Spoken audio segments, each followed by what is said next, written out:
अस्सलाम वालेकुम। SM news के साथ मैं हूं मुक़द्दर रज़ा।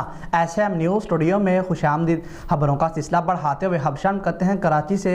कराची के इलाके शा लाtif टाउन सेक्टर 22B चीमा शादी हाल के करीब डकैतों और पुलिस के दरमियान दो तरफा फायरिंग का तबादला हुआ। इसी हवाले से मज़ीद तफसीलात से आगाह कर रहे हैं कराची से हमारे ब्यूरो चीफ जुल्फ़कार अली। जी जुल्फ़कार, आगाह कीजिएगा इस हवाले से।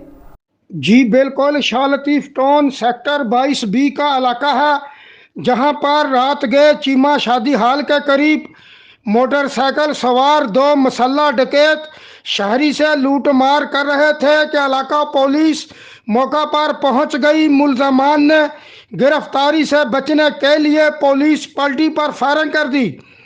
डकैतों से मबीना पुलिस मुकाबले के बाद इंतहाई मतलूब मुल्जम जख्मी हालत में गिरफ्तार कर लिया गया, जबकि मुल्जम का साथी अंधेरे का फायदा उठाते हुए फरार हो गया। SHO शा लाtif टाउन के मुताबिक गिरफ्तार मुल्जम से गैर कानूनी असला, कैश, छीना गया मोबाइल फ़ोन और मोटरसाइकिल बरामद हुई है। उन्हों का कहना था कि गिरफ्तार मुल्जम पुलिस को इंतहाई मतलूब और 60 से ज़्यादा वारदातों में मुलव्वस था। जी बहुत शुक्रिया जुल्फ़कार तफसीलात से आगाह करने के लिए। अब तक के लिए इतना ही। मज़ीद खबरों के लिए देखते रहिए SM न्यूज़।